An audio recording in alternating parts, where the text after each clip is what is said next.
ঘন ঘন লোডশেডিংয়ে দিনের বেশিরভাগ সময় বন্ধ থাকছে এয়ারফ্লো মেশিন। ফলে নষ্ট হচ্ছে শত শত টন পেঁয়াজ। এতে প্রায় 50 কোটি টাকা ক্ষতির মুখে পড়েছেন মানিকগঞ্জের চাষিরা। বিদ্যুৎ বিভাগ বলছে, চাহিদার তুলনায় বিদ্যুৎ কম থাকায় লোডশেডিংয়ে বাধ্য হচ্ছেন তারা। আর কৃষকদের ক্ষতিপূরণে প্রণোদনার আওতায় আনার কথা জানায় কৃষি বিভাগ। রনি মিয়ার ক্যামেরায় মনিরুল ইসলাম মিহিরের প্রতিবেদন। ঐতিহ্যগত ও সনাতন মাচা পদ্ধতিতে পেঁয়াজ সংরক্ষণ করেন মানিকগঞ্জের চাষিরা।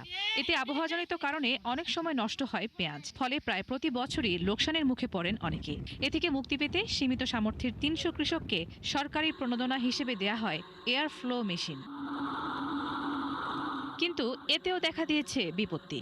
বেশ কয়েকদিনের ঘন ঘন লোডশেডিংয়ে দিনের বেশিরভাগ সময় বন্ধ থাকছে মেশিনগুলো। নষ্ট হচ্ছে শত শত মন পেঁয়াজ। এতে প্রায় 50 কোটি টাকার ক্ষতির মুখে পড়তে পারেন কৃষকরা। পেঁয়াজ তো সঙ্গে রাখতাম, এখন মেশিনে রাখি, তা মেশিনে ভালো থাকতেছে না, কারেন্ট থাকে না। ওই বারোনা ফালাই দিয়া লাগে, আর শিকি হয়তো নিয়ে গেলে 3-4 টাকা 5 টাকা কেজি বেচা যায়। পরিস্থিতি ভয়াবহ। যদি সৌরবিদ্যুৎ সরকার আমাদের এটা প্রচলন বা আমাদের বাঁচানোর জন্য বন্দোবস্ত করে, তাহলে আমরা বাঁচতে পারি। বিদ্যুৎ বিভাগের কর্মকর্তারা বলছেন, চাহিদার তুলনায় বিদ্যুৎ কম পাওয়ায় ঘন ঘন লোডশেডিং দিতে বাধ্য হচ্ছেন তারা। সেই জ্বালানির সংকটের কারণে আমাদের কিছু পাওয়ার স্টেশনে আমাদের উৎপাদন ঘাটতি আছে এবং কিছু পাওয়ার স্টেশন মেইনটেনেন্সে আছে। তো আমরা আশা করছি এই মেইনটেনেন্স অতি শীঘ্রই শেষ হবে এবং শেষ হলে আমরা ভালো বিদ্যুৎ পাবো। এদিকে এয়ারফ্লো মেশিন চালাতে সৌরবিদ্যুৎ ব্যবস্থাপনার কথা জানায় কৃষি বিভাগ। এছাড়া কৃষকদের ক্ষতিপূরণে প্রণোদনার আওতায় আনার কাজ চলছে বলেও জানান তারা।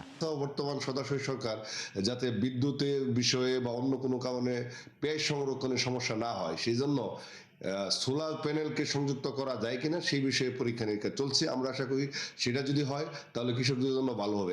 চলতি মৌসুমে মানিকগঞ্জে 1,38,000 মেট্রিক টন উৎপাদিত পেঁয়াজের মধ্যে প্রায় 29,000 টন এয়ারফ্লো মেশিনে সংরক্ষণ করেছেন কৃষকরা। নুজহাত রাহনুমা, ৭১।